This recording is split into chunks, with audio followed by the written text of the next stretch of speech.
Hello मेरे प्यारे बच्चों, स्वागत है आपका अपने YouTube चैनल पर। आशा करती हूँ आप सभी स्वस्थ मस्त और अपनी अपनी पढ़ाई में व्यस्त होंगे। तो बेटा हम लोगों ने लास्ट लेक्चर तक फीमेल रिप्रोडक्टिव सिस्टम का कुछ पार्ट कंप्लीट कर लिया है। हमारे दो छोटे छोटे ऑर्गन्स पढ़ने रह गए हैं। और वो ऑर्गन्स क्यों रह गए थे? क्योंकि उन ऑर्गन्स में हम लोगों को थोड़ा सा एलैबोरेट करके पढ़ना है। वहाँ पर हमारे पास इतना थोड़ा सा टाइम इशू था, जिसकी वजह से हम उसे कवर नहीं कर पाए थे। तो आज हम अपना सारा का सारा लेक्चर कवर करेंगे और फीमेल रिप्रोडक्टिव सिस्टम को ख़त्म करेंगे, यही उसका समापन करेंगे। तो चलिए बिना किसी देरी के अपने लेक्चर में आगे बढ़ते हैं। तो इस बार होने वाला है जिसके बारे में हमें पढ़ना है यूट्रस एंड वजाइना। यही दो ऑर्गन्स थे जो रह गए थे, तो एक एक करके दोनों ऑर्गन्स के बारे में आज हम लोग पढ़ते हैं। सबसे पहले यूट्रस के बारे में पढ़ लेते हैं बेटा। Here is the uterus, this is the uterus बेटा। ये ऐसे ही पूरा bag like structure is uterus. तो पहले मैं आपको आपकी उसके लिए एक चीज़ बता देती हूँ आपकी सहूलियत के लिए कि बेटा हिंदी में आप लोगों के यहाँ बहुत ज़्यादा सुनने को मिलता होगा आपको बच्चादानी, है ना। ये बहुत ज़्यादा सुनने के लिए मिलता है ना, बच्चादानी मतलब एक ऐसा एरिया जहाँ पर बच्चा रहता है 9 महीने तक। तो बेटा यही है वो यूट्रस, इसी को यूट्रस बोलते हैं, कोक भी बोल देते हैं कई जगह। तो फिर बेटा दिस इज यूट्रस, मतलब वो जो कोक, वो जो बच्चादानी है वही यूट्रस है। तो देख लेते हैं क्या क्या लिखा हुआ है। Pear shaped hollow muscular organ, ठीक है। पियर शेप्ड है, ये पियर जैसी इसकी शेप्ड है। उसके अलावा हॉलो है, मतलब कहीं से बंद नहीं है, ऊपर से भी ओपन है, नीचे से भी ओपन है। तो एक हॉलो शेप्ड ऑर्गन है, ठीक है। मस्कुलर ऑर्गन है, बहुत सारी मसल्स प्रेजेंट है इस ऑर्गन के लिए, पढ़ेंगे उन मसल्स के बारे में भी, ठीक है। उसके अलावा फीटस डेवलप हेयर, मतलब फीटस जो टर्म यूज करा जाता है वो बच्चे के लिए यूज किया जाता है बेटा।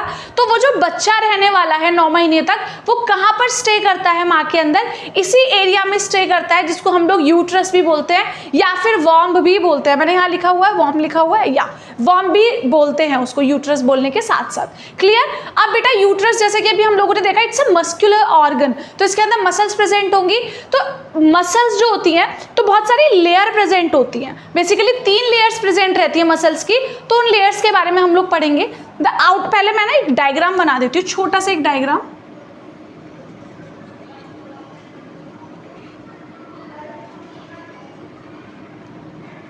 चलो अब इजी हो जाएगा पढ़ना, ठीक है।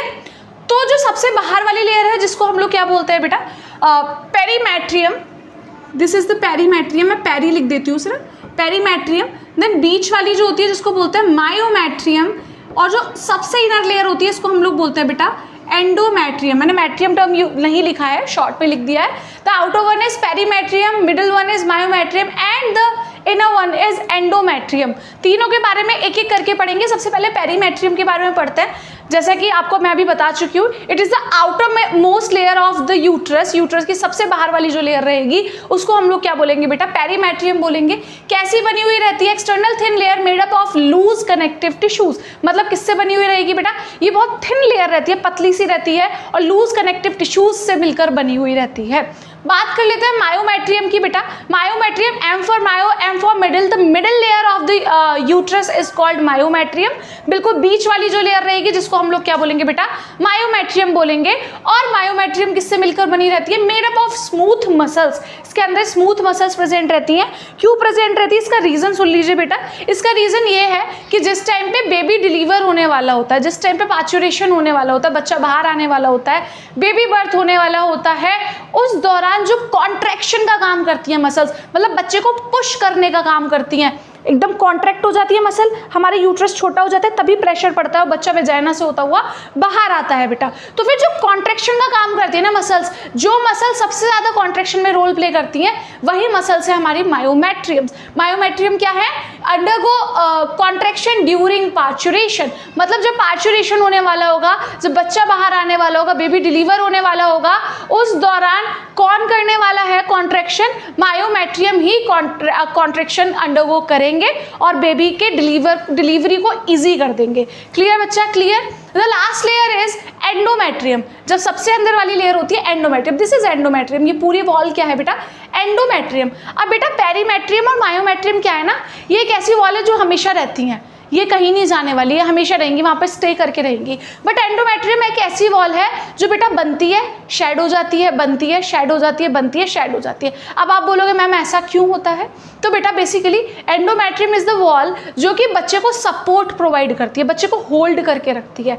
जो बेबी आने वाला है उसको होल्ड करके रखेगी, और वो वॉल क्या करती है, अपने सराउंडिंग में बहुत सारी ब्लड वेसल्स, बहुत सारे ब्लड टिश्यूज को इकट्ठा कर लेती है, बहुत सारे ब्लड टिश्यूज को इकट्ठा करके रखेगी।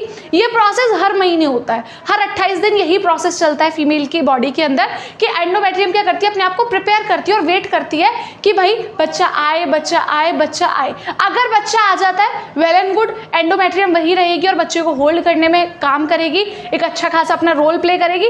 बट इफ इन केस नहीं आता है बेबी, कोई भी फीमेल सेक्सुअल इंटरेक्शन करती ही नहीं है, मैटिंग करती ही नहीं है, बेबी होने का कोई चांस ही नहीं होता है, और लाइक बैरियर मेथड्स यूज कर लेते, कोई चांस ही नहीं है बेबी आने का, अब एंडोमेट्रियम क्या करती है बेटा, शेड कर जाती है। वो एक सर्टेन टाइम पीरियड तक वेट करती है कि आए बेबी, आए बेबी, आए बेबी, लेकिन जब बेबी नहीं आता तो एंडोमेट्रियम क्या करती है, शेड कर जाती है। और जब ये शेड करती है, अपने साथ बहुत सारा ब्लड फीमेल वेजाइना से लेकर बाहर निकलती है, और वो जो ब्लड होता है लगभग 7 डेज के लिए फीमेल वेजाइना से बाहर आता है एवरी मंथ, हर महीने, जब तक कोई भी फीमेल प्रेग्नेंट नहीं होती, कंसीव नहीं करती, तब तक ये एंडोमेट्रियम बनती रहेगी, शेड होती रहेगी, बनती रहेगी, शेड होती रहेगी।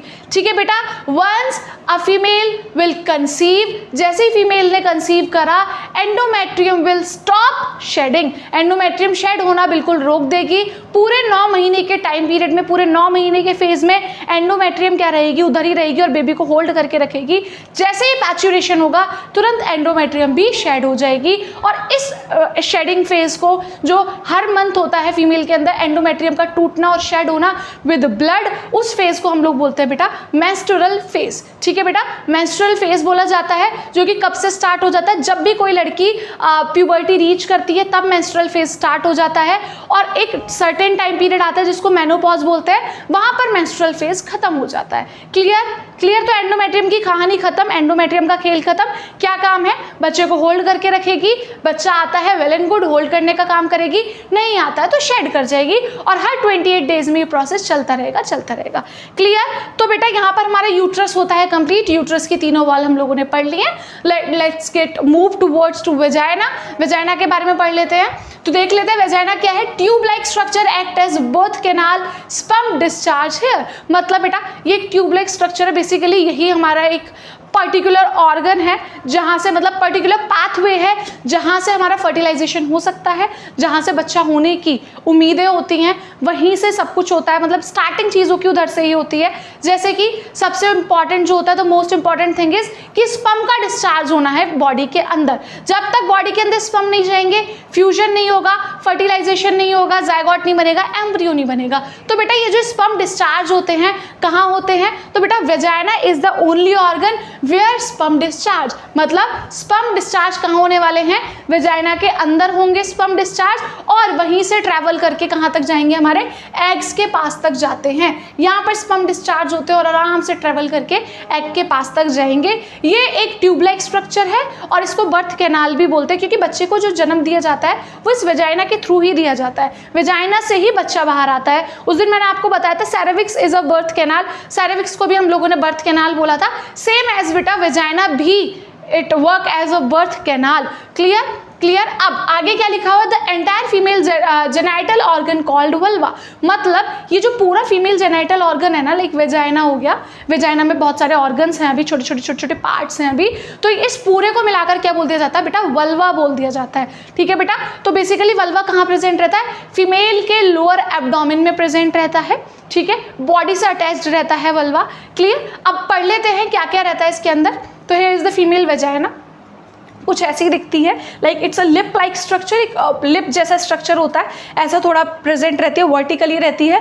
क्लियर? अब इसके अलग अलग डिफरेंट पार्ट्स के बारे में हम लोग पढ़ेंगे। सबसे पहला पार्ट होता है बेटा लेबिया, और लेबिया में भी दो चीज़ें होती हैं, labia majora, labia minora. Majora मतलब कहते हैं ना मेजॉरिटी, ज़्यादा के लिए या फिर आउटर के लिए यूज़ किया गया है यहाँ पर मेजोरा, मतलब जो बाहर वाली लेयर रहेगी, बाहर वाली लेयर रहती है बेटा थोड़ी सी फैटी रहती है, लाइक विजिबल होती है इजीली, लाइक फैटी लेयर रहती है, काफ़ी मोटी और थिक रहती है, इसको हम लोगों ने क्या बोला गया है बेटा, labia majora. This layer is labia majora. The outer layer क्या लिखा है, outer layer made up of fatty tissues covered with pubic hairs. हाँ बेटा, this is most important thing कि ये जो लेबिया मेजोरा रहती है ये बहुत सारे प्यूबिक हेयर्स से कवर्ड रहती है, बहुत सारे प्यूबिक हेयर्स यहाँ पर रहते हैं। जब भी कोई भी लड़की एडल्ट हो जाती है, टीनेज में आ जाती है, तब उसके पास बहुत सारे प्यूबिक हेयर्स आ जाते हैं, जो कि हम लोगों ने पढ़ा है चेंजेस में अपने 2 या 3 या 4 लेक्चर पहले पढ़ा था ये। तो यहाँ पर यही लेबिया मेजोरा वो पार्ट है जहाँ पर प्यूबिक हेयर्स ग्रो करते हैं फीमेल के केस में। उसके अलावा the inner layer is labia minora.